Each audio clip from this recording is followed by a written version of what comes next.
Talk 1580.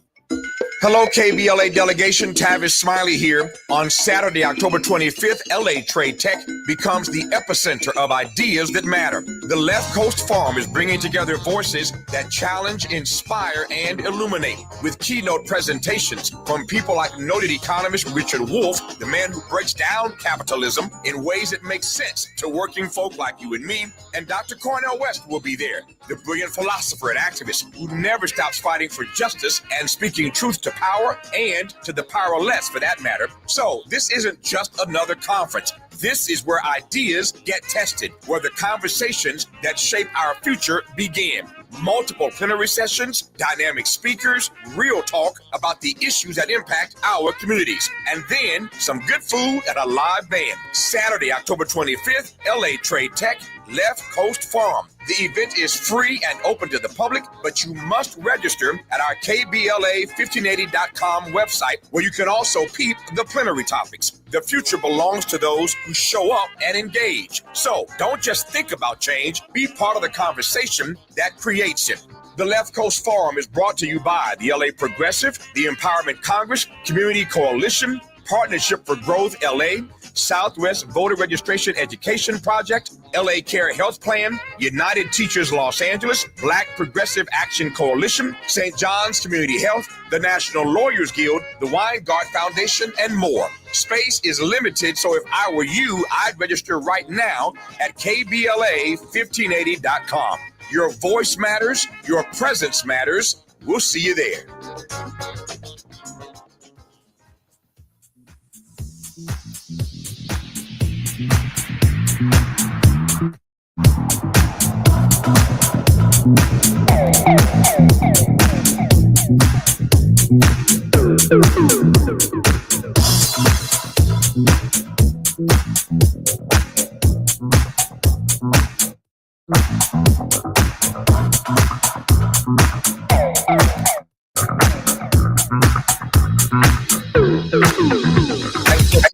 Jr. Welcome forward to the Jesse Jackson Jr. Show on KBLA Talk 1580.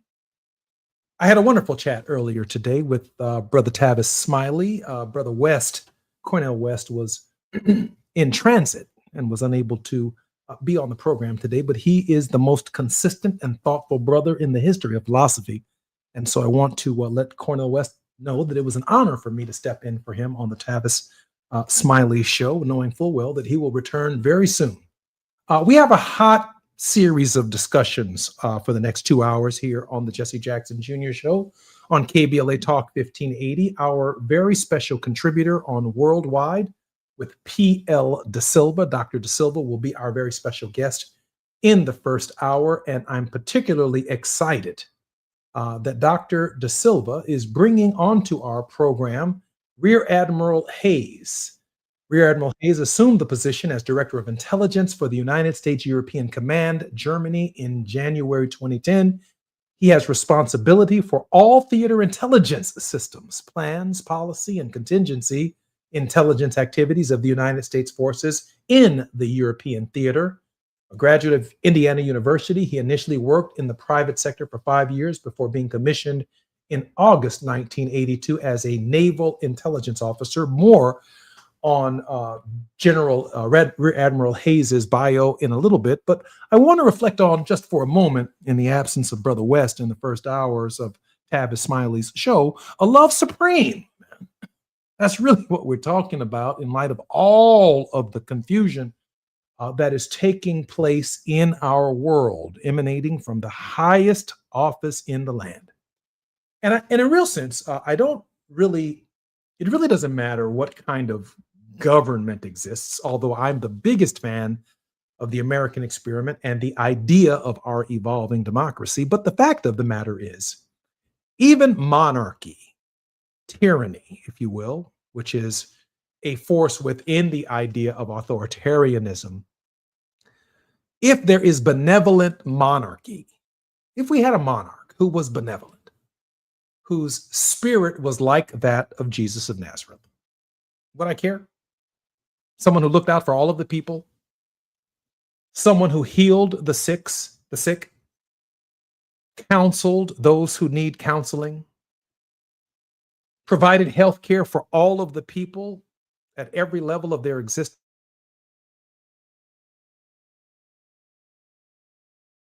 lovable, livable, and an equal high quality education, health care, believed in preserving God's environment, would I care if the only person in the whole government responsible for resources balancing the inequalities between the rich and the poor theologically came from the same cloth as Jesus of Nazareth, who believed in the worth of every single human being, who represented all people regardless of their race, sex, or class? Would I really care? The answer is no, if it were Jesus. But of course, men and all of their systems and all of their beliefs fall short of that fundamental idea that character matters in the highest level and offices of any nation, regardless as whether or not it is a monarchy, a aristocracy, an oligarchy, a democracy. We, the people, have an opportunity, and the burden falls on us in our system to elect people with character to the highest office in our land. And for that matter, the highest offices in our land, not just the presidency, but the governors, our state representatives. They are not state leaders, they are state representatives. Our congressmen are not congressional leaders, they are representatives. And in the final analysis, in America, the people govern. And that's ultimately what matters in the United States and in our democratic experiment. Dr. P.L. De Silva has an extraordinary history. P.L. De Silva, in the intelligence communities of our country, of our world, ensuring the security of the United States and the people of our country, and his concern for humanity around the world certainly reflects a man of extraordinary character. He is our very special host on the Jesse Jackson Jr. Show on KBLA Talk 1580. When we come forward, P.L. De Silva will introduce our very special guest, Rear Admiral Hayes. We've got a lot to talk about. While you're stuck in traffic, we can at least bring you up to speed on the news of the day. You're listening to Jesse Jackson Jr. only on KBLA Talk 1580.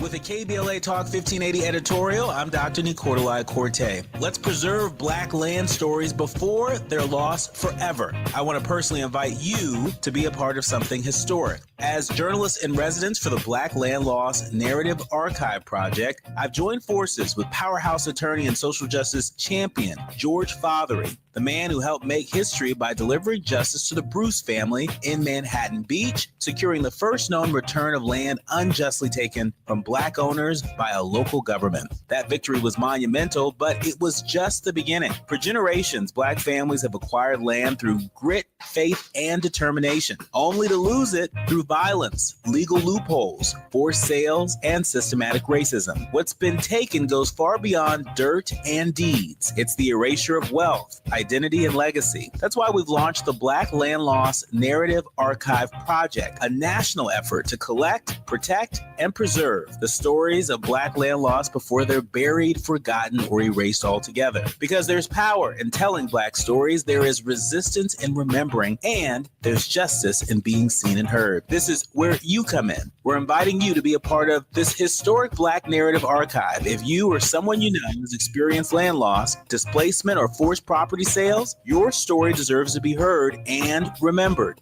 Your story belongs in this archive. Your truth matters not just to your family, but to our collective future. Visit blacklandlost.org today. Fill out our simple intake form and add your voice to the National Archive of Remembrance, Resilience, and Reckoning. Let's make these stories live on, not in whispers, but on the record. With a KBLA Talk 1580 editorial, I'm Dr. Nicolai Corte, and as always, we welcome your feedback. Agnes was in deep trouble with the IRS. I owed the IRS a lot of money. I did not know what I was going to do. I was scared. Agnes caught a break and found out about Optima tax relief. But when I called Optima Tax, they guaranteed me that they were going to help me out the best that they can. And they did. Optima stopped the IRS. No more telephone calls, no more letters. Optima Tax took care of everything. I can finally sleep at night. I was stress-free. Agnes was finally free from her IRS nightmare. It was like a burden was lifted off of me, and it was a great feeling. Are you in deep trouble with the IRS? You might want to listen to Agnes. I would refer Optima Tax Relief to anyone because they got me debt-free from owing the IRS any more money. Call Optima right now for your free consultation. Call 800-919-9077. 800-919-9077. 800-919-9077. Optima Tax Relief. Testimonial from an actual client. Some restrictions apply. For complete details, please visit OptimaTaxRelief.com. Now back to more of Jesse Jackson Jr. on KBLA Talk 1580.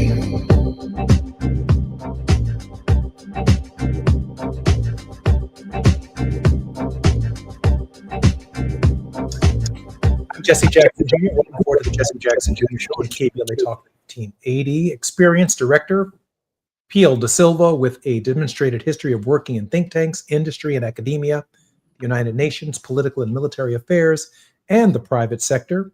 Skilled in research, political risk analysis, geopolitical strategy, cultural diplomacy, humanitarian action, and global affairs involving war-affected, deeply divided societies, with a strong professional disposition, attitude, and scholastic achievement with a Doctor of Philosophy, PhD, focused on political science from the University of Amsterdam. PL, welcome forward to the Jesse Jackson Jr. Show. Thank you very much. Very good to see you, Jesse. PL, if you don't mind, I'd like you to introduce our very special guest, Rear Admiral Hayes. And I want to be very careful here. Rear Admiral Hayes is a distinguished member, former of the United States Armed Services, a man of great distinction, well decorated, and well respected. During the course of this interview, Tavis has taught me over the course of my budding journalistic career, charitable listening. And I plan to do some of that with my injections about questions for answers that I do not have. But I'm also not crossing the line. The political lines recognized by the extraordinary service that Rear Admiral Hayes has provided to us as Americans in his role as one of our nation's top security advisors and analysts. He operates in a very, very special space to keep the American people safe. With that said, PL, please introduce our guest. Yes, thank you very much. It is a great honor for me to introduce a very dear friend of mine, Rear Admiral Norman Robert Hayes. He's the first African-American admiral to come out of U.S. Naval Intelligence. He was a Pentagon briefer, and he was also at the White House. And he was the director of the National Security Agency's Operations Center at Fort Meade. And he was also director intelligence in Afghanistan. And he retired as director intelligence at European Command under the command of Admiral James Stavridis in 2013. Admiral Hayes has tremendous knowledge and depth about all things that are pertinent to this great country, and also with regard to, how we conduct ourselves as leaders. And he's in the process of writing a book on leadership, and I've been encouraging him to do that because there is a dearth of leadership in this country and worldwide. And it's lessons from people like Rear Admiral Norman Robert Hayes that we need to learn from. And we need to all work together and defend our Constitution. It's something that's of huge importance. Mm-hmm. And without much further ado, I'd like to introduce and ask Admiral Hayes to join us. And over to you, Jesse. Rear Admiral, thank you very much for your service to our country. Thank you for your service for all of the security that you provide for us, whether we can see it or not see it. We know that it is there. For your fidelity to the Constitution, we're grateful that you're on the Jesse Jackson Jr. Show. And as I shared at the very outset, I'm very, very careful with our interview, given the extraordinary depth of concern for the security of the American people in this hour politically that does matter to our thinking. Welcome forward to the Jesse Jackson Jr. Show, Admiral. Well, thank you very much. I really appreciate having the opportunity to come on board here, discuss some of these incredible things that are happening in the United States now. I have had opportunity to talk with friends just generally about these kinds of things, and everyone has a bit of, I guess, fear in some ways, but also a high level of defiance, because they know what our country is about, the kinds of things that we have done in the past. Not all of them good by no measure, but we've always had a direction that we were going in, a direction that hopefully was going to continue to be able to build toward a better future and to be a world leader. That's not occurring now, and that makes people apprehensive. So it's good to have an opportunity to be able to put these things out in the open and have a bit of defiance. Admiral, let me start with the obvious. As a former member of Congress for 17 years, I put my hand on the Bible. I swore to uphold the Constitution of the United States from enemies, foreign and domestic. That's the very public oath that I've taken, you've taken, that PL on a number of occasions have taken. From your perspective, Admiral, what does that mean? Oh, my goodness. Literally, having had a career in the United States Navy and United States military, when you take an oath, that oath is everything. And it's very important to be able to understand you don't take those oaths lightly. They are things in which other people's lives depend upon you. It is not about you. And you have to then become inculcated. You have to be guided by the oaths that you end up taking. It's like making a promise. And that promise is that I am going to do something. I'm going to act a certain way.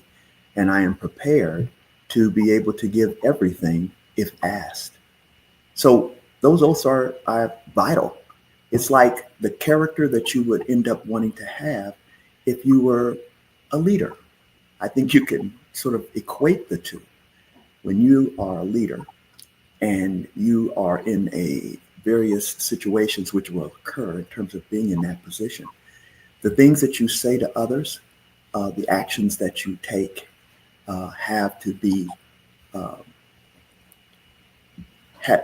in a way in which you are able to know and others know how those actions are going to affect them, and hopefully always affect them in a positive way. So it's vitally important. I can't put enough into trying to have people understand that you have to obey, all right? Get it? Obey the oaths that you have with the intelligence that you have and the smarts that you have gained through experience to be able to try to do the right thing. PL, you've taken the same oath. Yes, definitely. In dark times, in deeply divided contexts, and I think it's the crucible of experiential learning.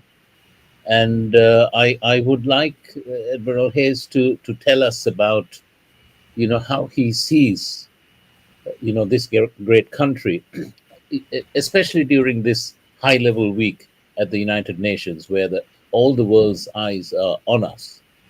And it's something that I'd like for him to talk about, the speech that was given by our president in comparison with the speech of the former army commander of the Indonesian army, who's now the president, and also King Abdullah of Jordan.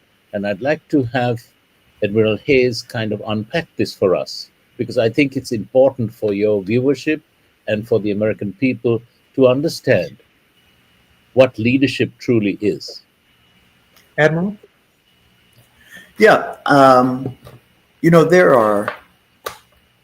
there's one thing that I learned in my life is that you have to make a decision of who you are. What is your character? And those character traits that you build in your life, all right, are the ones that, and through the filter that you see the world, and it's the same filter as the world sees you. Those things mean everything. In the world that we have today, having had an opportunity to be able to hear some of the speakers at the UN, at the General Assembly in 2025, I found that there were many leaders that were there. And they really had a vision outward of not only their country and themselves personally, but about the whole world. And that is how big it is if you are the leader of a country in this world, that you can't just look at my country and me. You have to look at how then are we going to affect all of those peoples and other countries in the world, and to be able to build a vision which includes everyone. If you notice that in the things that they talked about, they weren't talking about their country, they were talking about everyone else. They were talking about being inclusive, not exclusive. And it's hard for some people to think beyond the borders of their own front yard. And that is problems that we have not only in the current president, but by many people in the country that we live in. And it's really important that we go forth and be able to change the way we are thinking, change the way we are acting, and to be able to build those character traits which are so vitally important. And it's easy. It is simple. It is not difficult for us to be able to do that. It is important that we do that. I've in my life tried to be able to put together a situation in which you can be able to have a way of building those traits easily. You don't have to go through some, hey, I have to read every book, but no, you do have to read books. You don't have to try to know everything, but you have to have knowledge and you have to have understanding. And I've broken it down into something simple that our current leadership does not understand at all.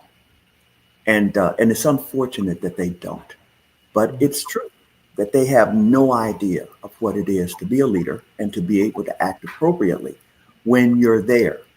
So I'll quickly go through this. It's a simple, very simple thing in terms of the principles you need to have as a leader. And it's 3 T's and the word MELS, MELS. The 3 T's are tell the truth, always tell the truth, build trust through telling the truth, and create transparency in your relationships. Truth, transparency, truth, trust, and transparency. Yes, truth, trust, and transparency are the 3 T's. The other one is MELS, and it's always, without a doubt,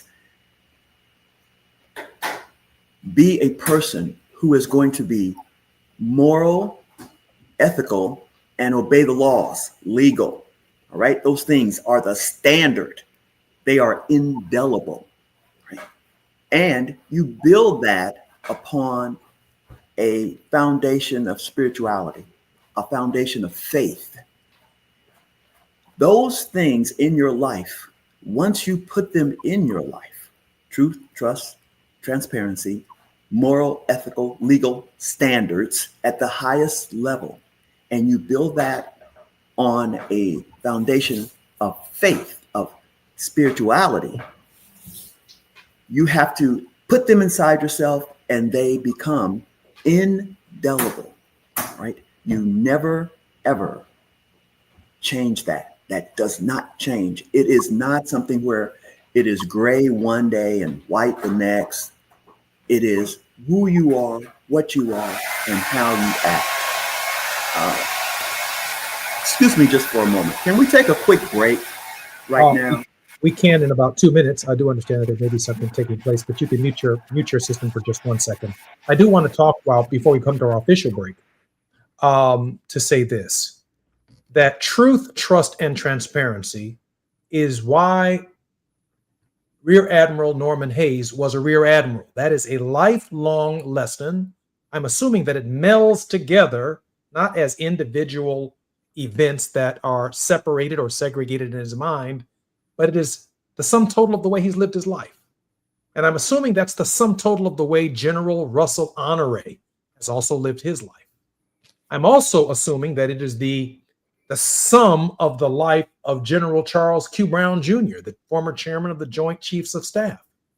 And so I hold in this moment, PL, Rear Admiral Hayes out as an example of, one, constitutional fidelity, of truth, of trust, of transparency, which is key not only to the way in which our body politic can rally around concepts that make sense, but it's also, PL, ways in which we can reform, transform, and look at our own individual lives and ask ourselves some very difficult questions. PL?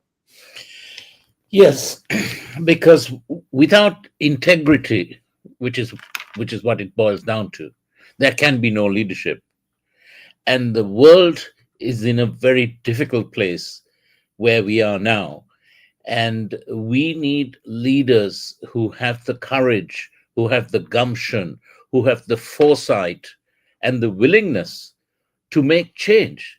You just look around at the tens of thousands of people who are getting slaughtered left, right, and center. If you look at Gaza, if you look at Ukraine, if you look at Sudan, I mean, it's incredible that we in the 21st century are not able to bring these things to a halt immediately. PL, I've got to go to the break now. I'm Jesse Jackson Jr. This is KBLA Talk 1580. We are honored to have a man of honor on our program today. I'm Jesse Jackson Jr. More when we come forward on KBLA Talk 1580.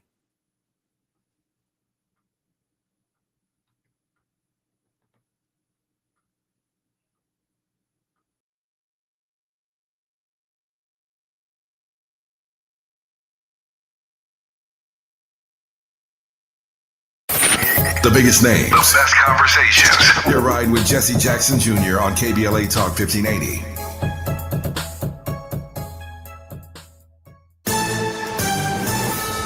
I'm Amber Payton with BIN News Now. President Trump is blaming radical left rhetoric for a deadly shooting at a Texas ICE facility. One person was killed and 2 others critically hurt before the gunman took his own life. The radical left is causing the problem. Trump also singled out Black Texas Congresswoman Jasmine Crockett, accusing Democrats of fueling hate and energizing the right. Former Vice President Kamala Harris stopped in New York on her 107 Days book tour, reflecting on her brief 2024 presidential campaign. Her remarks were interrupted by pro-Palestinian protesters. Harris says she understands the crisis in Gaza, calling it heartbreaking, but noted she is not in a position to act since she's no longer in office. And Sean Diddy Combs is asking for leniency ahead of his October 3rd sentencing in his sex trafficking case. His lawyers want no more than 14 months, which would mean release on time served. Get BIN News Now on demand 24/7 on the iHeartRadio app. Take a break from the mundane and escape to something a little more fabulous with the first ever Fabulous 5-day sale. From today through this Friday, September 26th, find deals at all your favorite Vegas hotels. Plan your fabulous escape and learn more at visitlasvegas.com. This is the KBLA Sports Minute with Ray Richardson. The magic number for the Dodgers to clinch the NL West Division title is down to 1. The Dodgers hung on to beat Arizona 5-4 in 11 innings Wednesday night. Wednesday afternoon, San Diego lost to Milwaukee, putting the Dodgers in position to wrap up the title today in a day game at Arizona. A win for the Dodgers or a loss by San Diego gives the Dodgers their 12th NL West title in 13 years. First pitch today at 12:40. The LA Sparks are making plans to build a $150 million practice facility in El Segundo. It's the first time in the 28-year history of the WNBA franchise that the Sparks will have their own practice facility and headquarters. The building, which will take up 55,000 square feet, is scheduled to open in 2027. The Lakers also have their practice headquarters in El Segundo. Speaking of the Lakers, their first day of training camp is Monday. No debates, no speculation, just the info you need. That's your KBLA Sports Minute. I'm Ray Richardson on KBLA Talk 1580. Whoa, whoa. This is KBLA Talk 1580. Talk radio. That's music to your ears.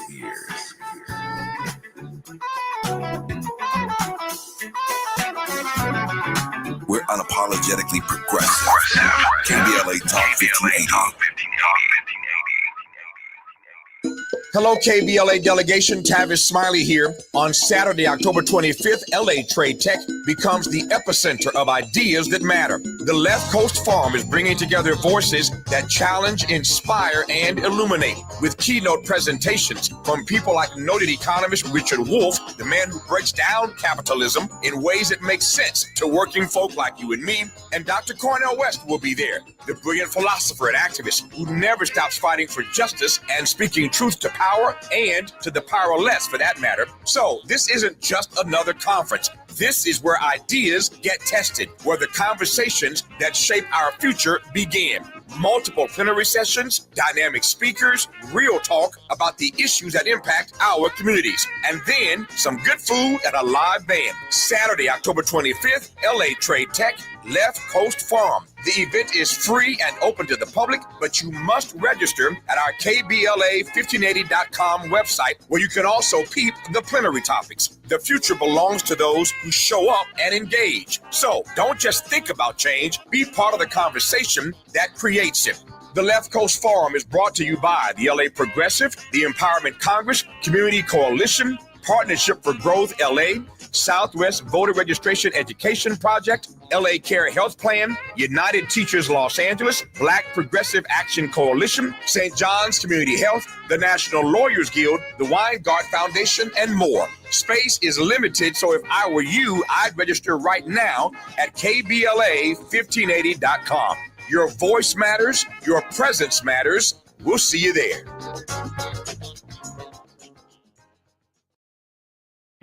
Dr. Renee here. Did you know this time of year is considered peak asthma season because we typically see a spike in asthma-related hospitalizations?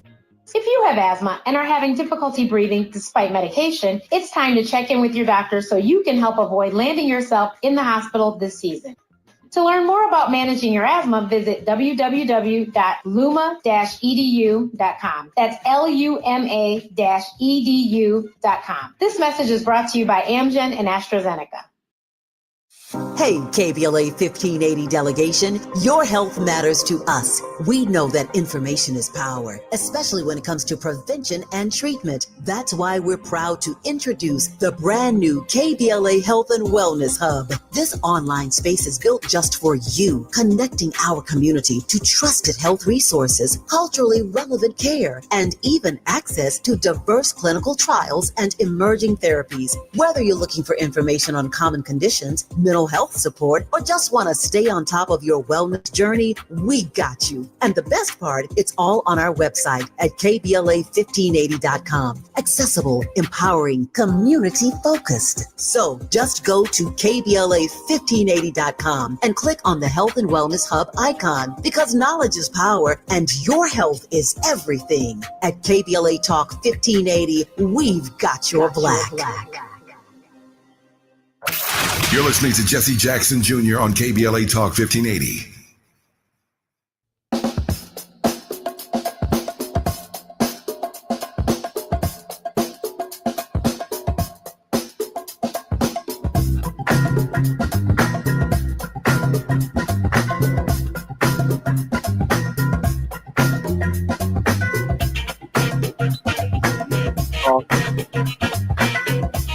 Jesse Jackson Jr. on KBLA Talk 1580.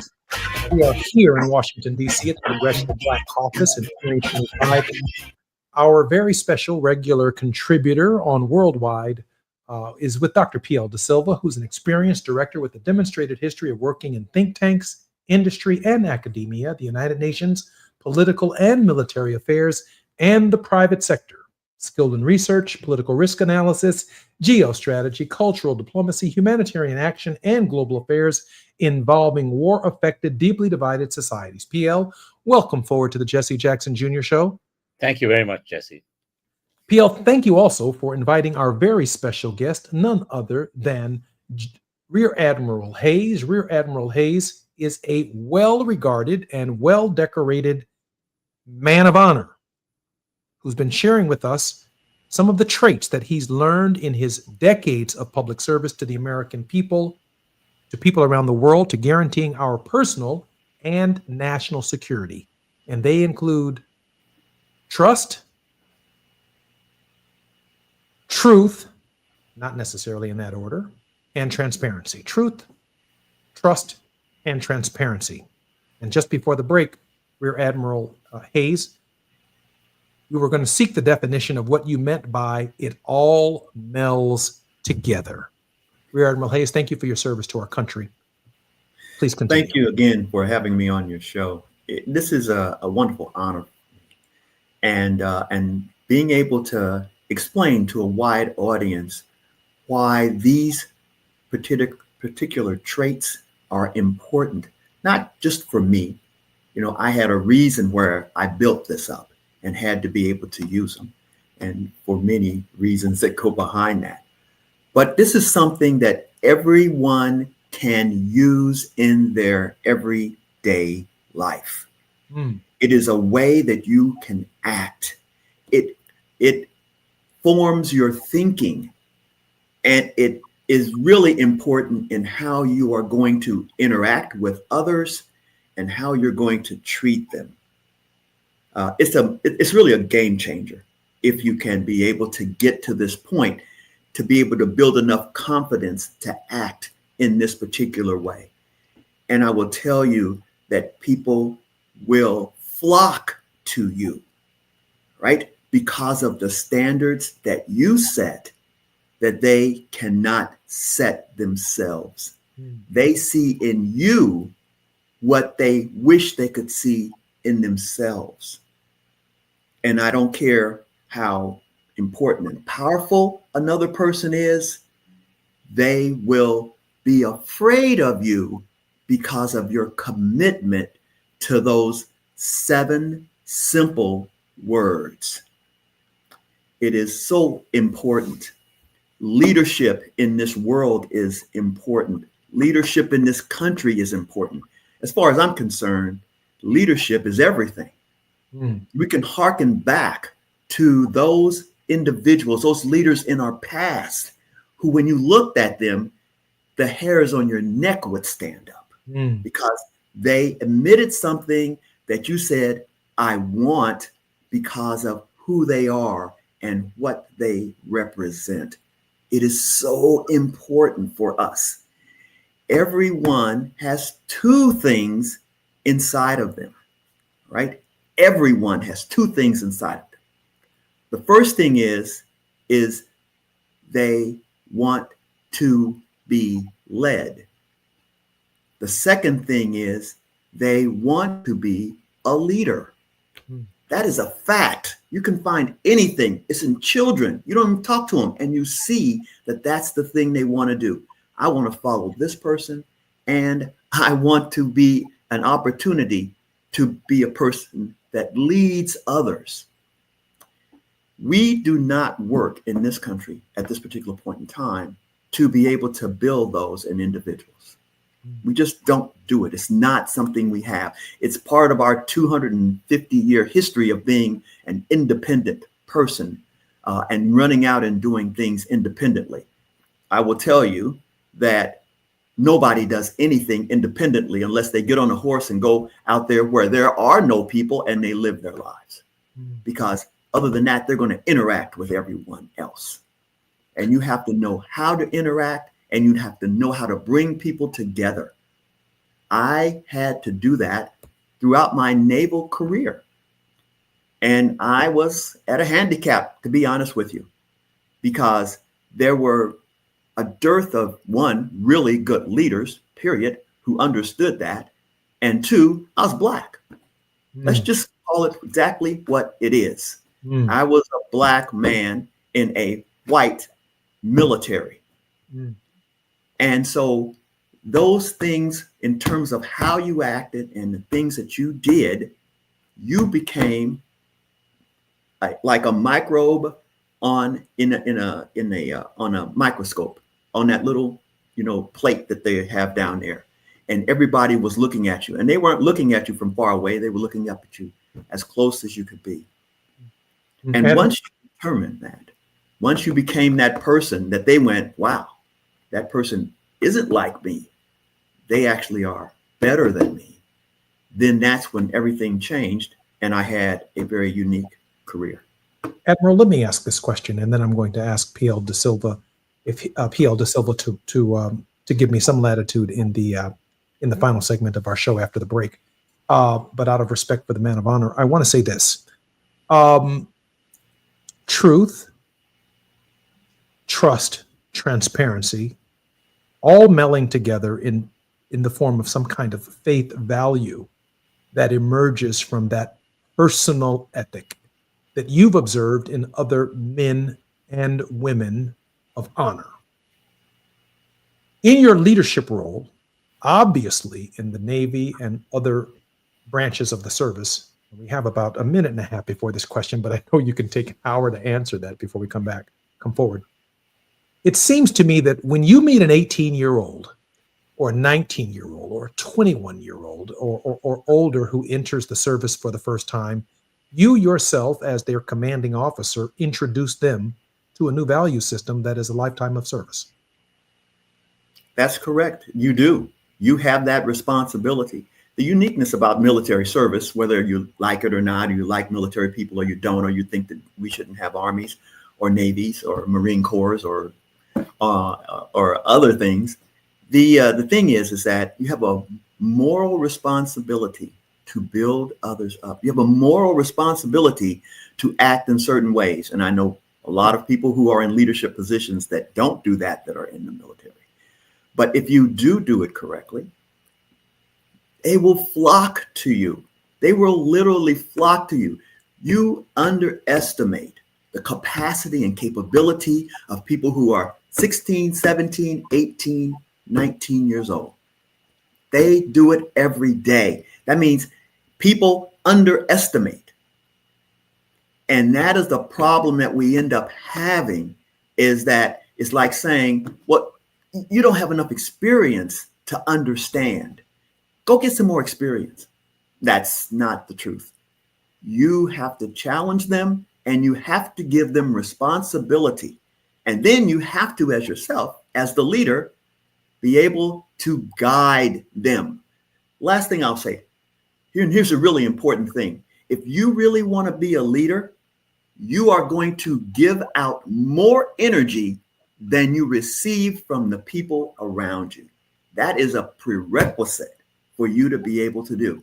And people see it, and they will flock to be an opportunity to bathe in that energy that you are putting out and ready to give to them.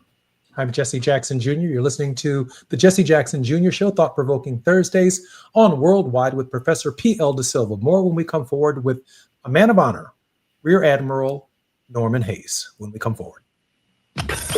While you're stuck in traffic, we can at least bring you up to speed on the news of the day. You're listening to Jesse Jackson Jr. only on KBLA Talk 1580.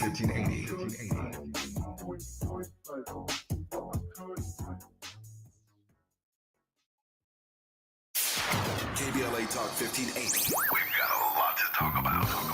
KBLA Talk 1580 is committed to self-care and community well-being. Walk Good LA was formed in June 2020, inspired by the Black Lives Matter movement and the beginning stages of the COVID-19 pandemic. What began as a few minutes of breath work and yoga meditation before protests against police brutality turned into a safe space for the community to heal in hard times. The immensely positive response from the community transformed the momentum into a movement. Today, Walk Good LA is a Black and Brown-led community wellness organization based in Los Angeles. They provide spaces for healing through community yoga classes, guided meditations, hikes, run clubs, and other activations throughout Los Angeles that attract hundreds of members weekly. With the help of Propel and Michael B. Jordan, they now have a yoga and wellness studio in Los Angeles called the Walk Good Yard. To join their mailing list and connect with healing spaces, please visit walkgoodla.org. That's walkgoodla.org.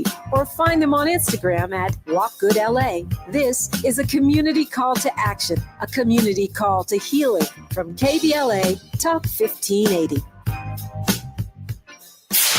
KBLA Talk 1580. We've got a lot to talk about.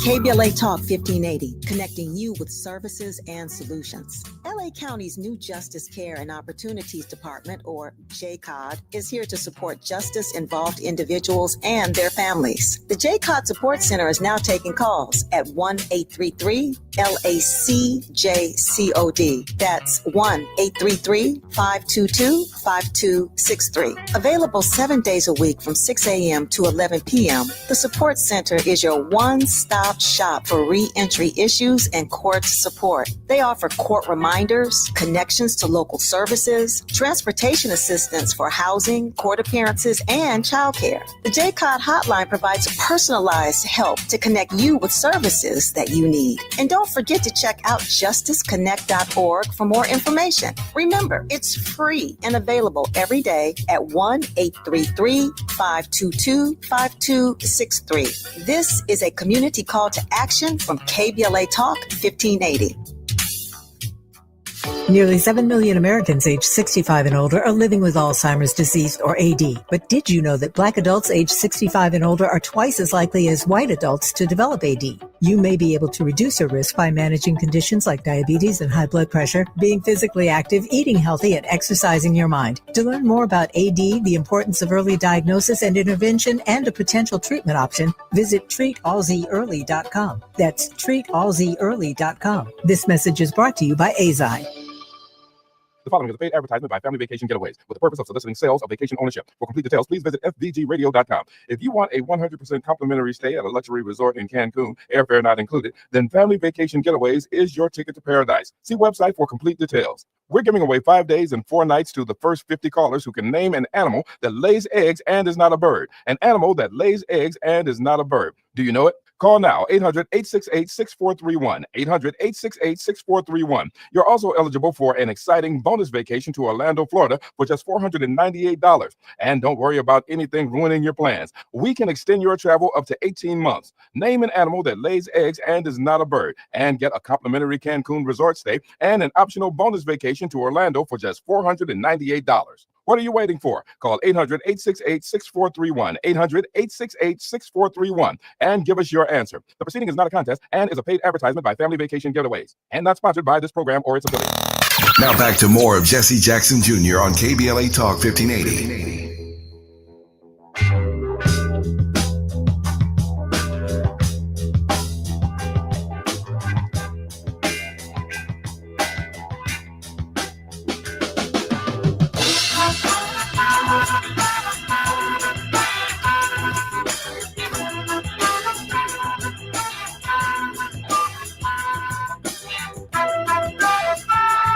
I'm Jesse Jackson Jr. Welcome to the Junior Show on KBLA Talk 1580. This is Thought-Provoking Thursdays worldwide with Professor Pete L. De Silva on the Jesse Jackson Jr. Show.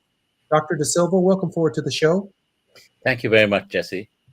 And we are particularly blessed with a man of honor, Rear Admiral Norman Hayes, who has joined us in the previous hour and for this hour, discussing faith and character traits, truth, trust, transparency, and how they meld all together, not only as personal character traits, but as national character traits for observing our national leadership and our representatives. Admiral Hayes, thank you for being with us on the Jesse Jackson Jr. Show. Thank you. Admiral, let me ask you this question, and then I really got to turn this over to PL because this is our final segment. I'm thinking in this moment that these character traits should have been taught at the earliest of possible ages before we reach the age of majority. For men and women like yourselves who are willing to put literally their lives, their mortal existence on the line for something they believe in. In this case, the Constitution, the nation itself, the security of the nation. These character traits are the same character traits that any man or any woman might place in play when it comes to defending their own families, which, whether you agree with that defense or not, it certainly earns our respect that they held their ground, that they held the line on what was fundamental core and character traits of who they are and who they were as human beings. In fact, our nation's national cemeteries are filled with men and women who've taken this fundamental point of view. Admiral? Yes. That last point that you just made, the men and women that have actually given their lives, the highest sacrifice that you can have. They all had these traits, maybe using different words, maybe with a different inflection, to be able to make that sacrifice as they were in the pursuit of a career, in the pursuit of saving or hopefully saving their families or saving someone else's family because they knew the importance of being able to do that, to be someone that helps someone else. You have to have a ability to be able to understand your own mortality. You have to understand the mortality of others. And you have to say, it's important to me that you live. All right. That's difficult for people to do. That's an outgrowth of the 3 T's and MELS, MELS, because you then become a person who understands the need for humanity, the need for saving people, things that really make you angry because others do not understand it. You heard, I think, in almost every person that spoke at the UN, every leader, they talked about the moralless situation that we are in the world today. And he talked about it in various different ways. But we don't have the moral character, all right? We don't have now in this new generation an ability to be able to look back and say, wow, that was bad. And we don't want to do bad anymore. I'm going to say something that I think is very important, and I think PL heard me say this before. The countries in Europe that went through World War II, right? They went through World War II. The countries in Asia and that went through World War II, they went through World War II. The United States is on an island, and we go to do war. War doesn't come to our shores. And not being able to have that understanding, even though it may have been, it's decades ago, all right?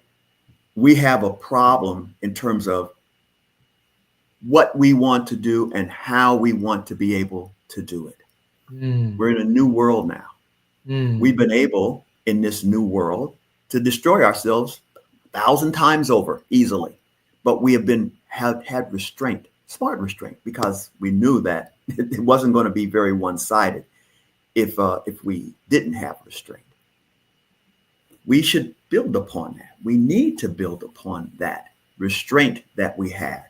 And the way you do it is to continue to build leaders. Leaders are built in the crucible of the execution of their lives, right?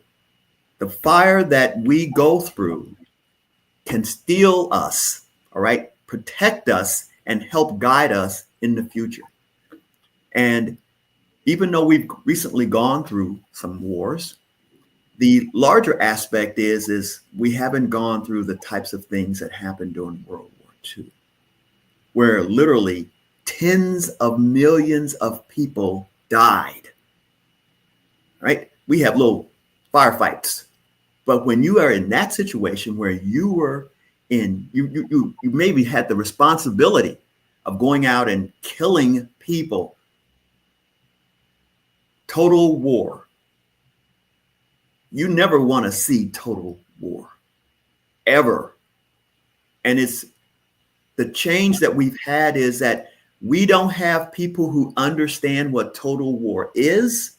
They've never experienced it, and they have never even been in war to understand what it is. And those things are things that are important. They make decisions important. And it helps to save people, because the true peacemakers are those that have been in war, all right? Those that have been through that crucible, and they don't want to go through that crucible ever again, and they don't want others to go through that. I can line up for you easily of people that I know, hundreds of people, mostly intelligence officers, because they've actually studied war, and they have to in terms of the execution of their job. And they realize how fruitless, how silly war is. War is driven by ego. It is not driven by sane people. All right. I will tell you that right now. Individuals who don't understand the import of their actions. Admiral, I have to take this opportunity to thank you for being on our program.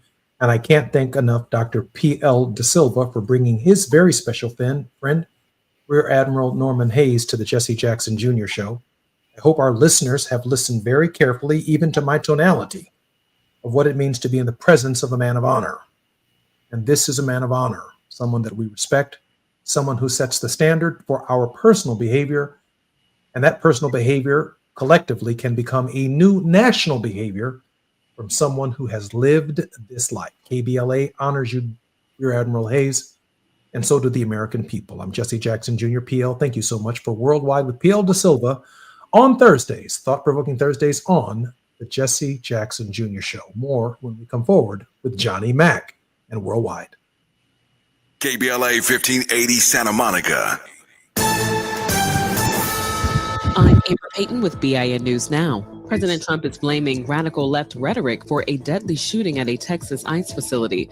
One person was killed and 2 others critically hurt before the gunman took his own life. The radical left is causing the problem. Trump also singled out Black Texas Congresswoman Jasmine Crockett, accusing Democrats of fueling hate and energizing the right. Former Vice President Kamala Harris stopped in New York on her 107 Days book tour, reflecting on her brief 2024 presidential campaign. Her remarks were interrupted by pro-Palestinian protesters. Harris says she understands the crisis in Gaza, calling it heartbreaking, but noted she is not in a position to act since she's no longer in office. And Sean Diddy Combs is asking for leniency ahead of his October 3rd sentencing in his sex trafficking case. His lawyers want no more than 14 months, which would mean release on time served. Get BIN News Now on demand 24/7 on the iHeartRadio app. Take a break from the mundane and escape to something a little more fabulous with the first ever Fabulous 5-day sale. From today through this Friday, September 26th, find deals at all your favorite Vegas hotels. Plan your fabulous escape and learn more at visitlasvegas.com. This is the KBLA Sports Minute with Ray Richardson. The magic number for the Dodgers to clinch the NL West Division title is down to 1. The Dodgers hung on to beat Arizona 5-4 in 11 innings Wednesday night. Wednesday afternoon, San Diego lost to Milwaukee, putting the Dodgers in position to wrap up the title today in a day game at Arizona. A win for the Dodgers or a loss by San Diego gives the Dodgers their 12th NL West title in 13 years. First pitch today at 12:40. The LA Sparks are making plans to build a $150 million practice facility in El Segundo. It's the first time in the 28-year history of the WNBA franchise that the Sparks will have their own practice facility and headquarters. The building, which will take up 55,000 square feet, is scheduled to open in 2027. The Lakers also have their practice headquarters in El Segundo. Speaking of the Lakers, their first day of training camp is Monday. No debates, no speculation, just the info you need. That's your KBLA Sports Minute. I'm Ray Richardson on KBLA Talk 1580. Hello, KBLA delegation. Tavis Smiley here. On Saturday, October 25th, LA Trade Tech becomes the epicenter of ideas that matter. The Left Coast Forum is bringing together voices that challenge, inspire, and illuminate, with keynote presentations from people like noted economist Richard Wolff, the man who breaks down capitalism in ways that make sense to working folk like you and me, and Dr. Cornel West will be there, the brilliant philosopher and activist who never stops fighting for justice and speaking truth to power and to the powerless, for that matter. So this isn't just another conference. This is where ideas get tested, where the conversations that shape our future begin. Multiple plenary sessions, dynamic speakers, real talk about the issues that impact our communities, and then some good food and a live band. Saturday, October 25th, LA Trade Tech, Left Coast Forum. The event is free and open to the public, but you must register at our KBLA1580.com website, where you can also peep the plenary topics. The future belongs to those who show up and engage. So don't just think about change, be part of the conversation that creates it. The Left Coast Forum is brought to you by the LA Progressive, the Empowerment Congress, Community Coalition, Partnership for Growth LA, Southwest Voter Registration Education Project, LA Care Health Plan, United Teachers Los Angeles, Black Progressive Action Coalition, St. John's Community Health, the National Lawyers Guild, the Weingart Foundation, and more. Space is limited, so if I were you, I'd register right now at KBLA1580.com. Your voice matters, your presence matters. We'll see you there.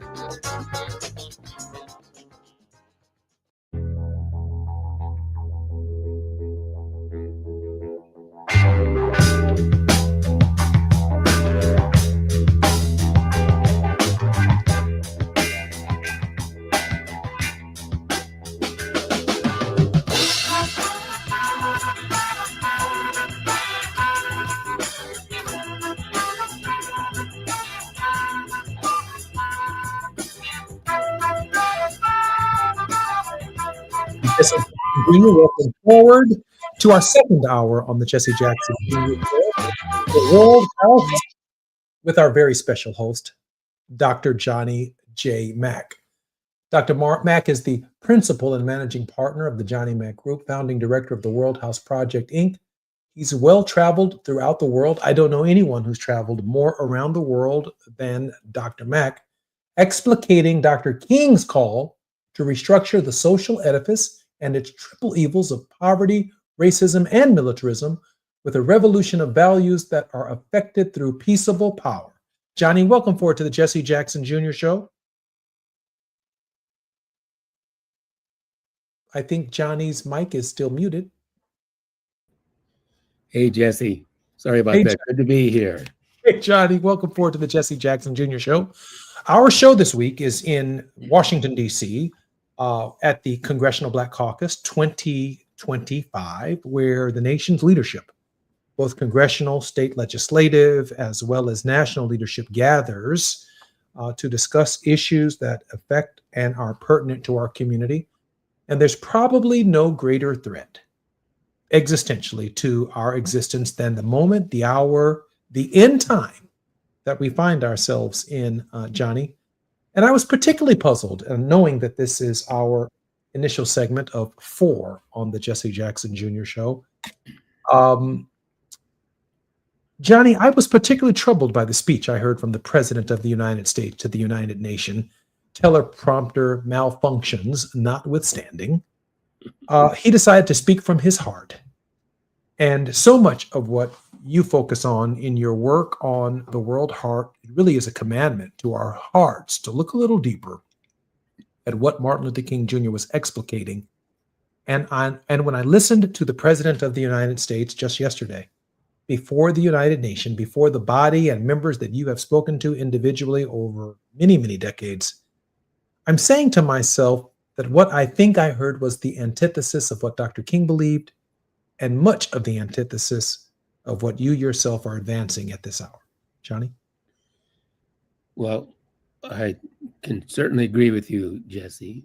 And I think much of the globe, not just those of us in the United States, but around the globe would agree. There's something terribly wrong, excuse me, something terribly wrong when arguably the world's most powerful leader addresses the rest of the globe in the way that our president did. It's an unfortunate happening, of course, but it's the world we live in today, and it's the leadership that we have today. And we can cry and bemoan what we saw and heard, and that has its time and its place. But just we also must do something about it.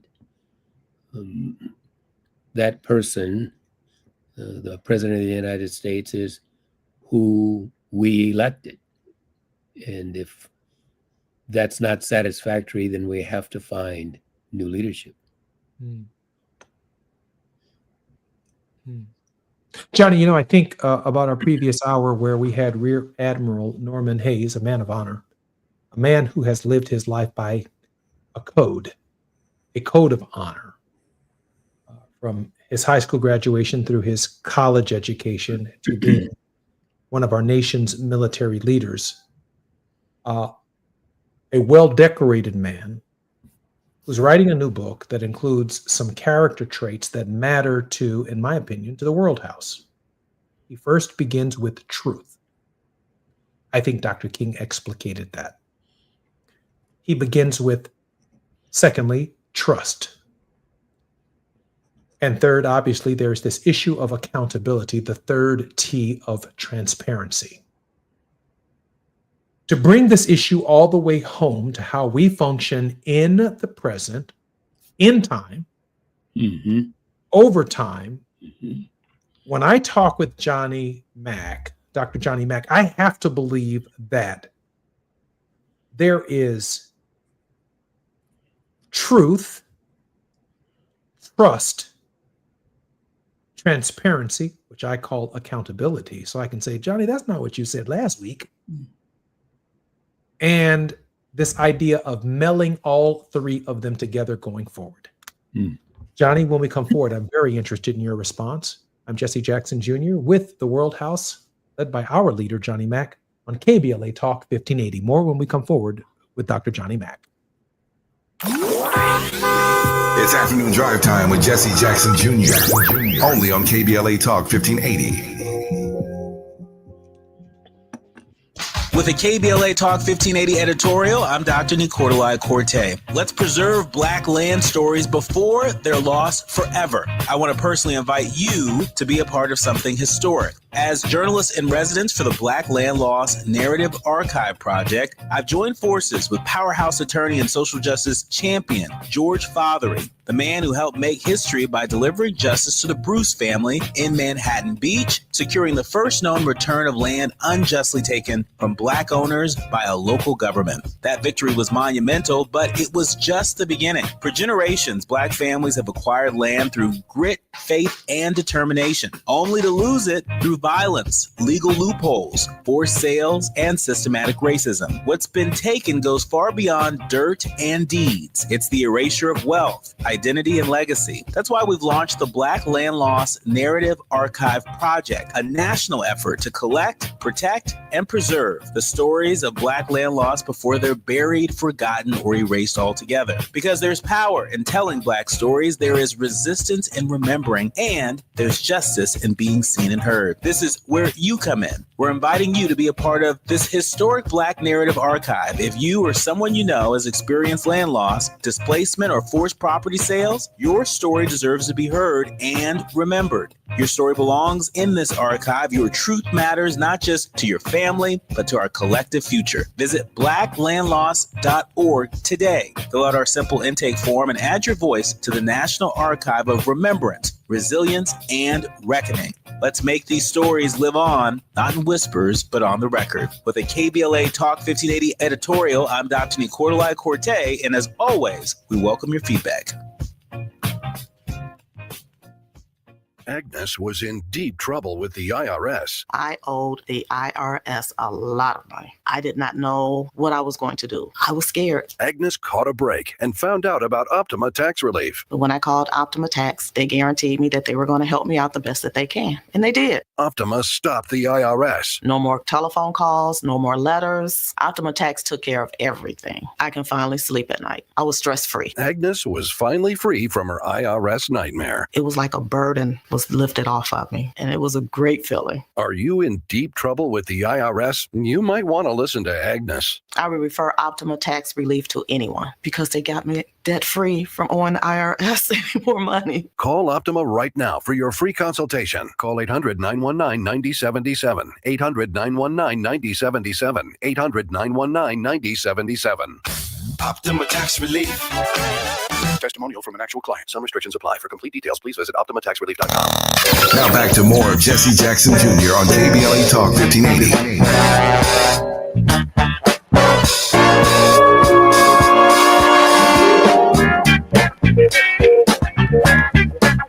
Jesse Jackson Jr. Welcome forward to the World House with Johnny Mack. We're at the Congressional Black Caucus 2025 in Washington, D.C. It has been a fairly clear day, although it was raining earlier this morning here in Washington. The convention center is packed with conventioners to hear what more than 62 African Americans in the Congress of the United States have to say, along with state legislative leaders and leaders from around the country of African American descent who descended upon Washington, D.C. to help us understand where we are, the times we are looking at, and where we are going as a people. You're listening to the World House with Johnny Mack, founding director of the World House Project, well-traveled throughout America, Africa, Asia, Europe, and the Middle East, explicating Dr. King's call to restructure the social edifice. Johnny, welcome forward to the Jesse Jackson Jr. Show. Thanks, Jesse. Great to be here.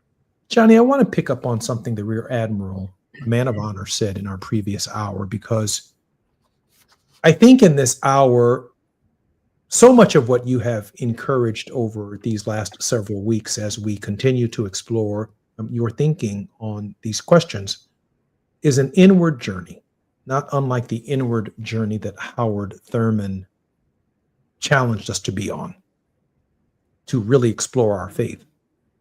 And the Admiral said that truth,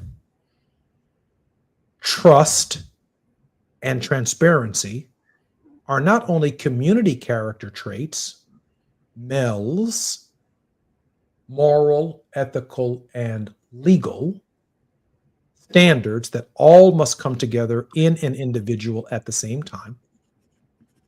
I want to break that down for you, for those of us who are not military personnel. When I think of truth, and I bring it all the way down to the community, I look over at this brother across from me, which is not you, but the brother there. This Negro lying. Ain't no truth in him. Then there's trust. I cut my side eye at this Negro like, what is this Negro talking about right now? What is he doing? My side eye. And then there's transparency. When I hold this Negro to account saying, brother, listen, what you're saying or doing doesn't jive across the standards that the entire community accepts as what is reasonable behavior for such a time as this, or even in your own individual life. And that leads to moral, ethical, and legal standards. And Johnny, to use your terminology, if I open the door, which you have, to the World House, and I let this Negro in, and before I let him take off his shoes walking into the World House, we are in a struggle with truth, trust, and transparency, why should I let this Negro in my house in the first place? Well, I think for one thing, Jesse, if you open the door and it's your house, then you set the rules. And truth, trust, and transparency are fundamental principles or rules that you adopt in your house. The question is that what we do collectively as the world house? Do we hold ourselves and all others to this fundamental set of principles of truth, of trust, and of transparency? You know, Jesse, the difference between truth and values is that the difference between principles and values is that principles are objective and universal. They're external to us, while values are very subjective and personal. They're internal to us. And so fundamentally, this idea of moral and ethical and legal, these are all external elements as well in the human experience that we adopt in order to shape and frame how we live together. Again, I tend to take an academic approach to these questions because you put me in that corner, Jesse, but that's how I think I think that's how we have to think about these. And they frame the kind of world house we want to live in. That's right. So they go right along with the three fundamental values that Martin Luther King espoused, I argue, for the world house. And they, you may recall, are dignity, liberty, and community. We take this triangle, this trinity of sets of values or principles: truth, trust, and transparency, moral, ethical, and legal, and then dignity, liberty, and community. Just imagine, Jesse Jackson Jr., if the world truly adopted this trinity set of values, what kind of world we would have. And it seems that's what's missing, this fundamental framework of rules and standards that we must set for ourselves to live peacefully and justly in the world house. They are missing. I think I heard in so many words Admiral Hayes say, when it comes to faulty leadership. He didn't use those exact words, but indeed, I believe that is what he was saying. Wars, we experience wars because that framework of values, Jesse, of truth and trust and transparency are missing. Let me share with you that that I didn't press the Admiral on that because one day the Admiral could be Secretary of Defense. I know that he's retired. One day he may be the head of national intelligence for the United States of America, or someone that someone will call back into service for the purposes of serving their country. And I'm not going to turn what he did into a political moment on this radio show or any other show that creates a liability for him when he is sitting before the Senate committee or the House of Representatives and the Confirmation Committee. But what I can say is that it is evident to me that a man of honor lives a certain life in a certain way that can withstand public scrutiny, that reflects a sacrifice to all of the people that mattered. And in this moment, Johnny, I have to say to myself that in a real sense, Martin Luther King Jr. was a general in an army that we may not have understood that we were soldiers in, for truth, trust, transparency, moral, ethical, and legal standards for just laws that matter to all of us. Because if we did not take these values into consideration, the very foundation of the world house that we live in was burning and on a shaky foundation. You know, Jesse, just thinking about that, you know, that first set, that first trinity of principles, truth, trust, and transparency. If we're going to be honest with ourselves, we have to understand that there's a certain relativity to truth. Now, your listeners will have to listen carefully as we parse this just a bit. Truth is relative to the one who holds that truth. In other words, there is an absolute truth, but which one of us knows truth absolutely? And so we act in accordance with the truth, Jesse, as we perceive it or believe it to be. And so your perception of truth may be one thing and mine another's. And so under a previous administration, it became this notion of alternative truths or alternative facts, I think was really the term, the metaphor for truth. But that's where trust comes in. If you have your perception of truth and I have mine, and we act accordance with that truth as we perceive it, then don't we have to have trust in each other, that we will do the right thing, that we will respect each other's dignity and worth, even as we might perceive truth differently? And then that brings me to transparency. If we're going to hold our truths as we understand them respectively, but have enough trust in each other to respect our dignity as humanity, being equally of dignity and worth, then don't we also have to be transparent with each other so that we fully understand how each other perceives the world or our points of view?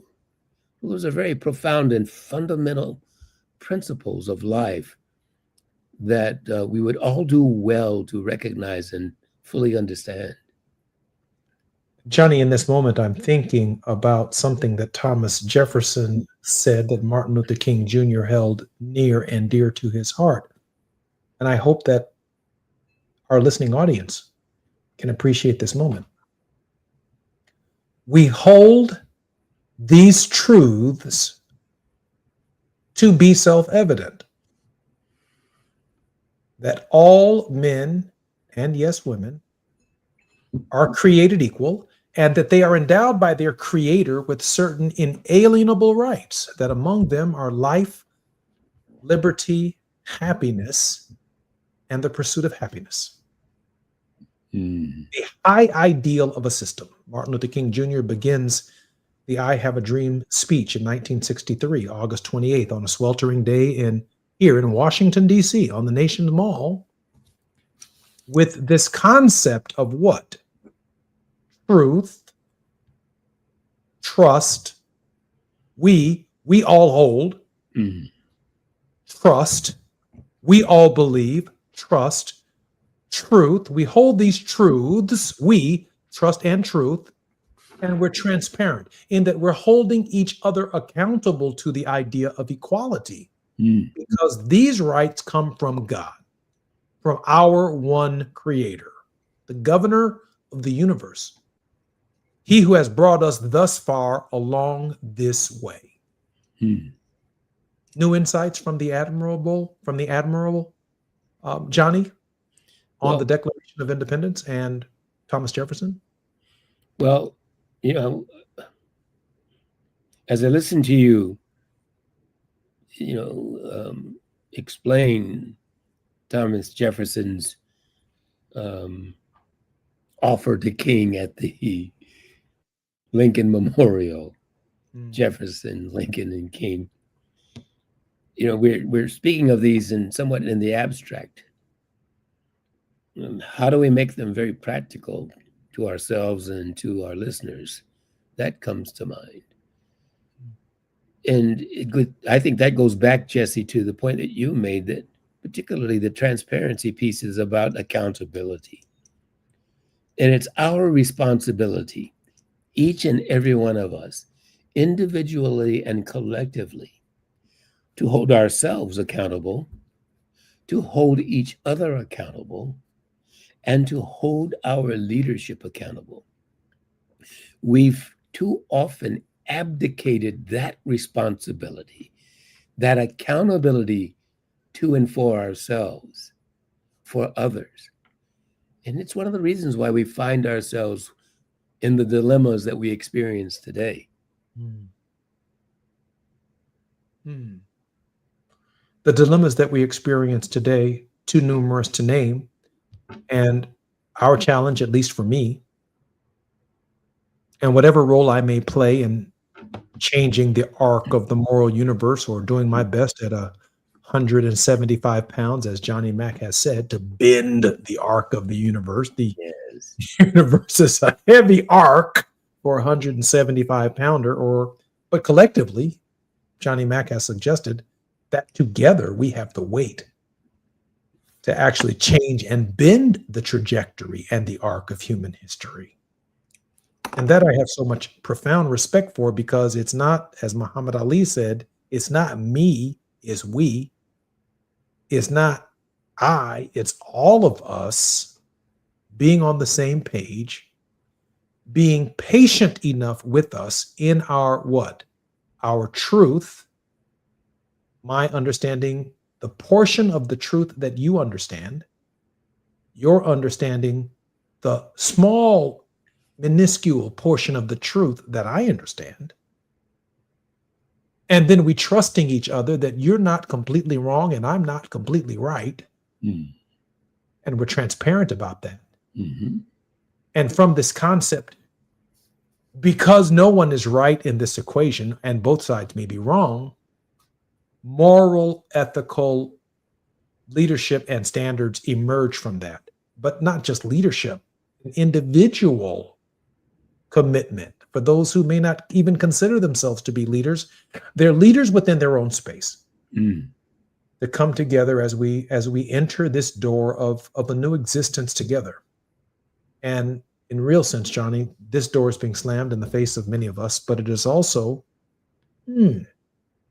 through this hour being opened up by your thinking. Johnny, we have about 1 minute and 30 seconds before we come forward. Well, Jesse, I very much appreciate all that you've said, and particularly your reference to the moral arc of the universe, or the arc of the universe. Because I think, as you know, strongly believe that in uttering that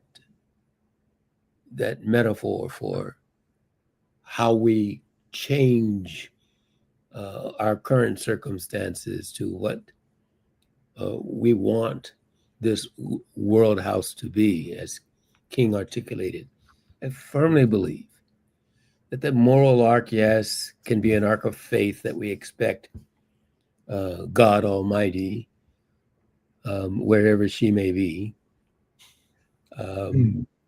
to bend for us. I firmly believe that arc is our responsibility to bend, that each and every one of us, as you suggested, has a responsibility to grab hold of that arc and to pull it down and to shorten its apogee as much as we can by the strength of our collective pull. I'm Jesse Jackson Jr. You're listening to KBLA Talk 1580. Our very special guest and our regular contributor on the World House is Dr. Johnny Mack. More when we come forward. It's afternoon drive time with Jesse Jackson Jr. Only on KBLA Talk 1580.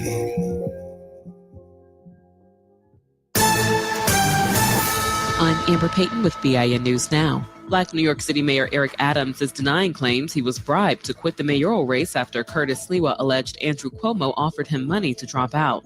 No one has not offered me money to leave the race, and we would not accept it if it was offered. Polls show Adams trailing badly, with Democrats Rand Mamdani leading, Cuomo second, and Sliwa third. The Trump administration is pulling $65 million in grants from magnet schools in New York City, Chicago, and Fairfax, Virginia, saying they violated civil rights laws. Officials ordered changes to transgender, DEI, and Black student success programs, but when districts refused, the funding was cut. And the 65th annual Skyview Open wrapped up this week in Asheville, North Carolina. The tournament, known as the longest-running Black-owned golf event, highlights Black golfers. Get BIN News now on demand 24/7 on the iHeartRadio app. Take a break from the mundane and escape to something a little more fabulous with the first ever fabulous 5-day sale. From today through this Friday, September 26th, find deals at all your favorite Vegas hotels. Plan your fabulous escape and learn more at visitlasvegas.com.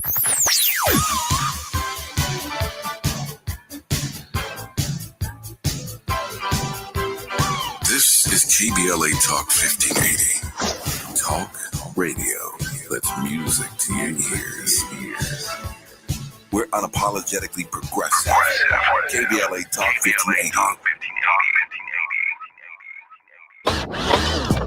Hi, I'm Jesse Jackson Jr., inviting you to join me weekdays at 12 noon, right after Tavis Smiley, here on KBLA Talk 1580. As a law school graduate and a theologian with a firm grasp of our body politic given almost 2 decades in Congress, my show is the fresh new home of an authentic, uncompromised quest for transformation and salvation, both personal and collectively, as I vigorously interrogate the theological and symbolic meanings embedded in our society. I promise to leverage my knowledge of history, theology, and both international and domestic issues to imagine an inclusive vision for the future, which I hope will inspire all of us to pursue life, liberty, and the pursuit of happiness as a given, not just an aspiration. So join me weekdays at 12 noon, right after Tavis Smiley, for 2 hours of the Jesse Jackson Jr. Show, only on KBLA Talk 1580.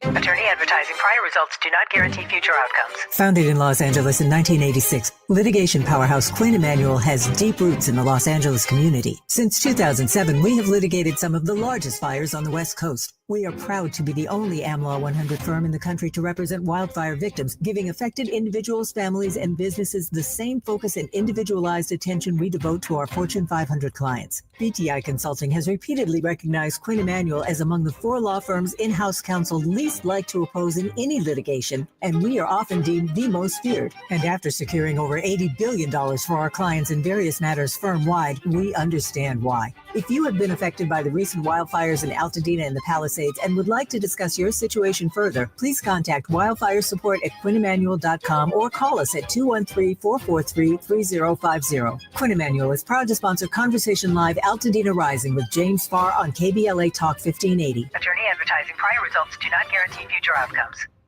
Hey, KBLA 1580 delegation, your health matters to us. We know that information is power, especially when it comes to prevention and treatment. That's why we're proud to introduce the brand new KBLA Health and Wellness Hub. This online space is built just for you, connecting our community to trusted health resources, culturally relevant care, and even access to diverse clinical trials and emerging therapies. Whether you're looking for information on common conditions, mental health support, or just want to stay on top of your wellness journey, we got you. And the best part, it's all on our website at KBLA1580.com. Accessible, empowering, community-focused. So just go to KBLA1580.com and click on the Health and Wellness Hub icon, because knowledge is power and your health is everything. At KBLA Talk 1580, we've got your black.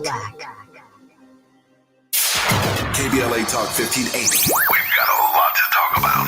KBLA Talk 1580, connecting you with services and solutions. If you need help getting your resume in order, finding job training, or landing a job, we've got 3 great options for you. First, the City of Los Angeles has WorkSource centers across the area offering free job support. The California Workforce Development Board can help you with everything from GED prep to vocational training at no cost to you. On the federal level, the Department of Labor's American Job Centers offer a full range of services for job seekers and businesses alike. Visit careeronestop.org, or for more info, just call California's Help Center or visit cwdb.ca.gov or call 916-657-1440. For the City of Los Angeles programs, go to ewdd.lacity.gov or call 213-744-7300. 800. All these services are free to help you get your next job. This is a community call to action from KBLA Talk 1580.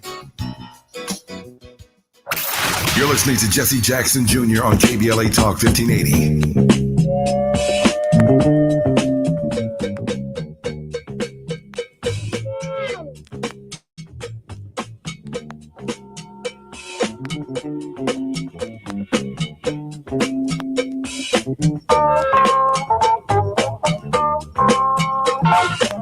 Jesse Jackson Jr. KBLA Talk 1580. You're listening to the Jesse Jackson Jr. Show. And we are at the Congressional Black Caucus 2025 in Washington, D.C., where 62 of the nation's most honorable representatives of the people are gathering, along with thousands of leaders at the state legislative level, community level, the Congressional Black Caucus weekend, to discuss so many of the issues that we are confronting as a people before the nation. And even as we reflect upon the work that remains in front of us and the existential challenges that we confront as a people and as a nation, we still have a dream of a world house, this idea that we can live together as God's children on a planet that is safe and sustainable, with education of equal high quality, healthcare of equal high quality, and that there is a minimum floor in our nation beneath which no American can fall. In fact, no world citizen can fall. Our very special guest in this hour is our regular contributor on Thought Provoking Thursdays, Dr. Johnny Mack, who has traveled all over the world explicating the philosophy and the ideas of Martin Luther King Jr. Johnny, welcome forward to the Jesse Jackson Jr. Show. Thank you, Jesse. And I do want to say that on Friday, Fat Meat Fridays, Gina Towns, our creator of the show, will have as our special guest Congressman Emanuel Cleaver, who is sounding the alarm bells, along with Dr. Wilmer Leon, of the challenges that we have been confronting. A very, very special show on Fat Meat Fridays, Reflectivity with Gina Towns on the Jesse Jackson Jr. Show. And that will be tomorrow. Very much looking forward to that. Johnny, let me ask you a question about where we find ourselves at this moment.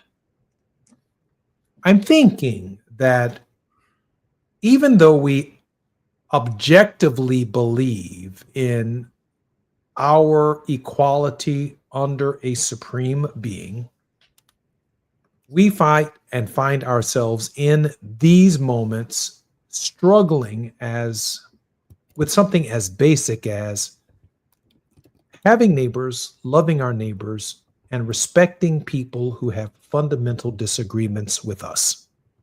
I thought the Admiral today went to the heart of the idea that every single relationship in this country first begins with a conversation, some dialogue, some agreement on truth.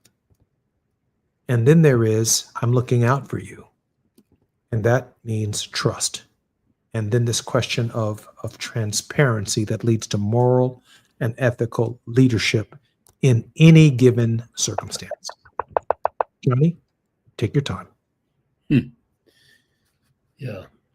So morality certainly includes an obligation of trust.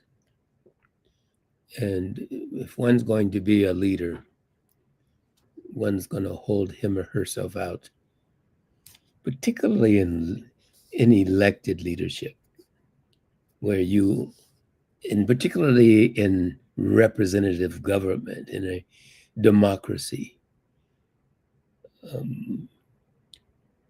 being able to trust that individual, that person, is obviously fundamental to the moral framework of such a society. And unfortunately, we're finding it very difficult not only to trust in the highest seat of governments around the globe, but throughout our elected positions, particularly in the United States, from local to state, regional, national government. So what has happened to our sense of trust? Well, what has happened to it is a betrayal of that trust, Jesse. There was a certain promise that King talked about in the speech that you referred to in March on Washington in 1963.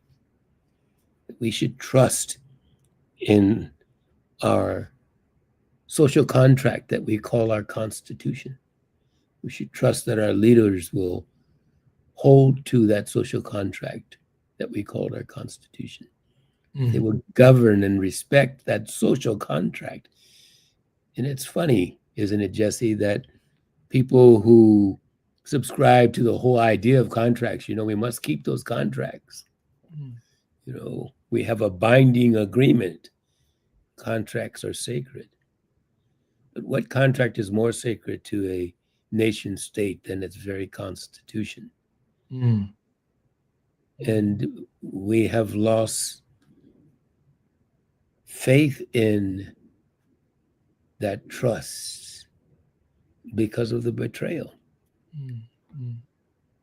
Johnny, I wake up some mornings saying to myself that my ideal leader is someone to whom I can plead my case and seek mercy. Mm. That's part of my life experience. My ideal leader is when I'm sick, there's going to be someone there to say, I'm going to, like the Samaritan, take care of your health care needs. Someone that I may or may not know, a stranger on life's Jericho road. When there's a health care bill that's coming to me that is imminent as a human being, that someone, some force, some prayer is going to be answered that intervenes in my existence. Mm. I wake up not even knowing, as a freshly born child out of my mother's womb, that the education that I receive isn't going to be an education that lands me in a coal mine for multiple generations, but that I might graduate from college or become a medical doctor or become a healthcare professional or become a lawyer or become a public servant or even become a businessman in a system where someone is a steward, if you will, a shepherd of the system itself. We've transitioned from the kind of leadership on earth as it is in heaven, where the character trait of the leader actually meets my prayers and the collective prayers of millions of people to meet the expectations of our lives. I wake up in the morning, read the newspaper, read the stocks, read the bonds, and I ask myself the question, because of the leader that I have in place, is my life better off now than it was 4 years ago? What can you do for me? What is the woofum? What's in it for me? It just doesn't seem like I have the expectations of the character of some kind of savior in real time for my space, for my less than middle class reality. I'm looking for that kind of leader in the World House. I'm looking for the great empath. I'm looking for the avatar that Dr. King was prepared to be, according to James Baldwin, when he was gunned down. An avatar for our faith, an answer to our prayers. Does that factor in, Johnny? I think it does, Jesse. I think also that in some large measure, we all have to be that kind of leader in our own spheres of life. As we've recognized in this conversation before, what Mohandas K. Gandhi admonished, that we, Jesse, have to be the change we seek. Others might let us down, but if we let ourselves down, then what? There's a phrase I often use that's one of the Johnny Mack-isms, and that is, after your word, there's nothing left. Johnny, I'm Jesse Jackson Jr. on KBLA Talk 1580. More when we come forward with Dr. Johnny Mack. While you're stuck in traffic, we can at least bring you up to speed on the news of the day. You're listening to Jesse Jackson Jr. only on KBLA Talk 1580.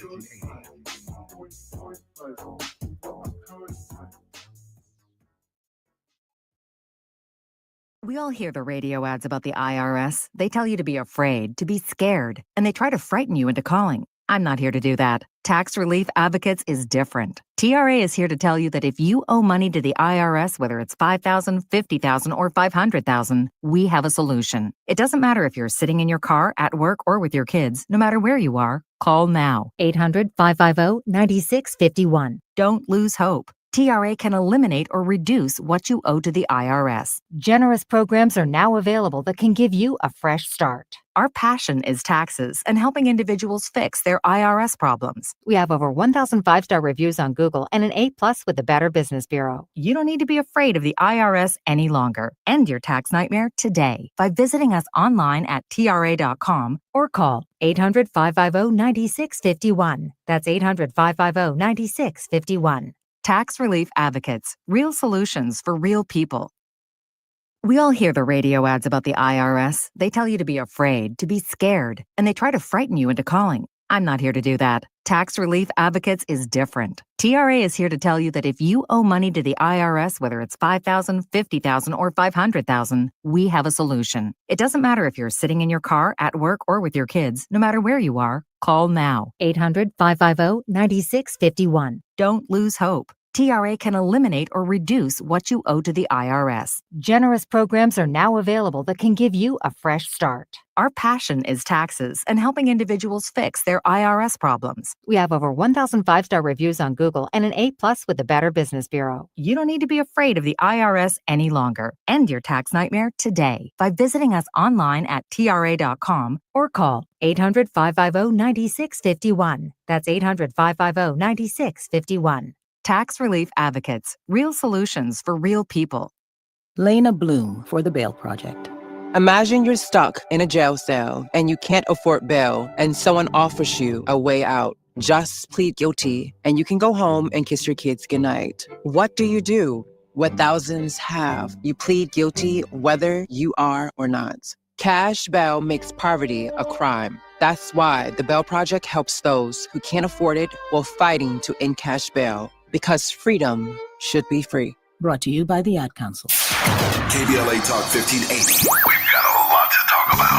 KBLA Talk 1580, connecting you with services and solutions. If you need help getting your resume in order, finding job training, or landing a job, we've got 3 great options for you. First, the City of Los Angeles has WorkSource centers across the area offering free job support. The California Workforce Development Board can help you with everything from GED prep to vocational training at no cost to you. On the federal level, the Department of Labor's American Job Centers offer a full range of services for job seekers and businesses alike. Visit careeronestop.org, or for more info, just call California's Help Center or visit cwdb.ca.gov or call 916-657-1440. For the City of Los Angeles programs, go to ewdd.lacity.gov or call 213-744-7300.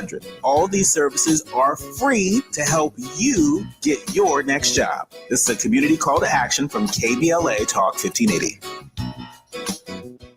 Coverage varies by plan. View contracts and exclusions at EnduranceWarranty.com. If you have a 2004 or newer vehicle that's out of warranty or about to be, Endurance is urgently notifying U.S. drivers about their low-cost vehicle coverage plan designed to save drivers thousands on rising vehicle repair costs. Those who qualify can pick their plan, coverage, and repair shop. Roadside service, towing, and rental cars included. All covered repairs get paid directly to the repair shop for you. Call now for your free quote. Call 800-373-7519. That's 800-373-7519.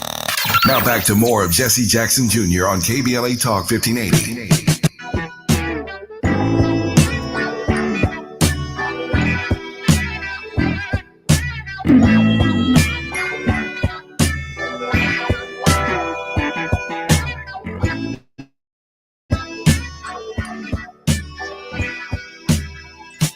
I'm Jesse Jackson Jr. I want to be with you. Yeah. I want to be with you. Woo-hoo. In the World House. Anyway, welcome forward to the Jesse Jackson Jr. Show on KBLA Talk 1580. Our very special guest in the previous hour has been the principal and managing partner of the Johnny Mack Group, founding director of the World House Project, well-traveled throughout the entire world, and he brings a perspective to our program that keeps us from being too provincial, too narrow, too local, and reminds us that we are citizens of the world and that we are struggling and fighting to be part of something. Johnny, welcome forward to our show, The World House with Johnny Mack. Thank you, Jesse. Johnny, this is our final segment. First, I want to begin by saying thank you for the leadership that you continue to exhibit, not only on this program, but around our country and around our world. Let me start with the obvious. How can we support your work? Oh, my. Well, you can go to the worldhouseproject.org. That's our website. Again, the worldhouseproject.org. You can learn much more about our work toward realizing Dr. King's vision of the World House. And you can support it by joining our global network. You can support it by your donations, gifts to our work. But principally, really joining hands, understanding what our responsibilities are to ourselves and to each other is really what the World House Project is about. And to the extent that we can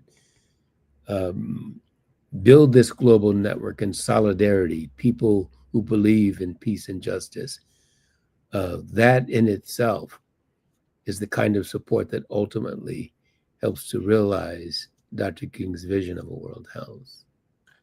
Johnny, on that website, obviously there's a donate button where we can contribute. There is indeed. Okay.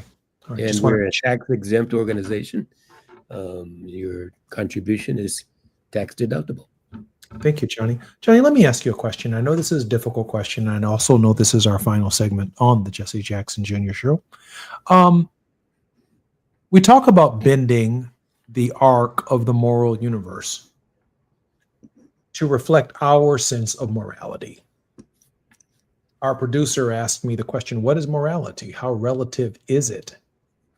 Because certainly the events of the last 2 weeks, including the tragic events of Utah, have bent the moral arc of the universe in a direction that now raises the question over what constitutes a moral standard. There is the moral standard, Johnny, that I believe you and I ascribe to. And there is the moral standard of the words, the deeds, and the philosophy of others. That does not necessarily reflect the vision of Dr. King, that doesn't reflect the vision of Johnny Mack or Jesse Jackson Jr., or Al Sharpton, Reverend Jesse Jackson Jr., Ralph Abernathy, William Barber, Barbara Arnwine, Teresa Hord Owens, you name it. We represent an arc and a direction of the arc that might be fundamentally different than others. Johnny, we are in a tug of war over bending the arc of the moral universe. Yes, we are. And, Jesse, hasn't that been the particular circumstance of humanity from the very beginning, whether you come from or subscribe to a Judeo-Christian ethic or otherwise? We think about the conflict between Cain and Abel. There's always been that struggle of how we perceive the world, how we perceive each other. And isn't that what Dr. King's point is? That we have to find the space, we have to create the opportunities to live together, or we would perish as fools. And so, as we said earlier in this conversation, Jesse, we may have different perspectives on how we understand truth, but we have to defend with our lives the right for each of us to hold those truths and to express those truths, to respect each other in our truths without destroying each other. That is the ultimate dilemma, the ultimate responsibility. And that is the meaning of bending the arc toward justice. Part of my ability to convince the other side that my truth is the truth is my willingness to accept and to defend what Mr. Kirk believed were his truths, even though I don't believe they are my truths. But it does not result in his destruction. That's right. Or anything that brings harm to him, his family, or even his supporters. Part of my truth is that I'm resilient enough and persistent enough to listen, understand, to stand by my truth and know that the God that we serve is just and that he will be the ultimate, she will be the ultimate, if you will, decider, governor of the universe on what constitutes justice in that context. But it does not come at the expense of anyone's life. Johnny, that's hard. It's hard, Jesse. And you know, it may well be that I have my truth and you have yours. But as King and so many others cut from that cloth that he was, understood that there's a certain dialectic, there's a coming together where your truth and my truth, as we commune together, as we communicate with each other, we strike a new understanding of truth, a collective truth.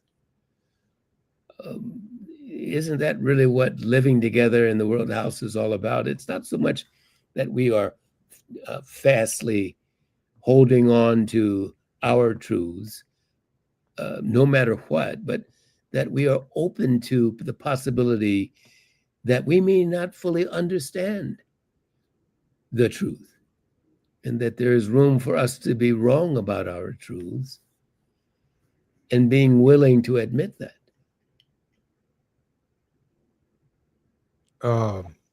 You know, let me just comment on this with the final 2 minutes of our show. I just love the way Johnny stops in mid-thought and leaves me with my mouth wide open.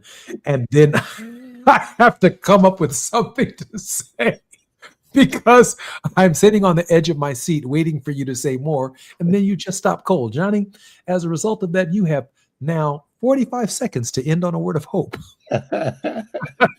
I love it, Jesse. So I love the dialogue, Jesse. In fact, my word of hope, given what you've just said, is that we'll continue to do this.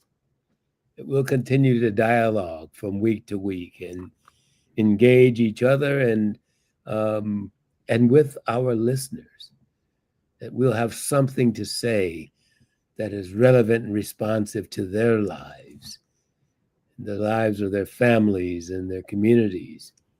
And I think that if we're committed to that, if we hold fast to our truths as we share it with your community, our listening community, we trust in them and they trust in us. I'm Jesse Jackson Jr. KBLA Talk 1580 is in Washington, D.C. at the Congressional Black Caucus, covering the future of our people. I'm Jesse Jackson Jr. Until tomorrow, more on KBLA Talk 1580. KBLA 1580 Santa Monica.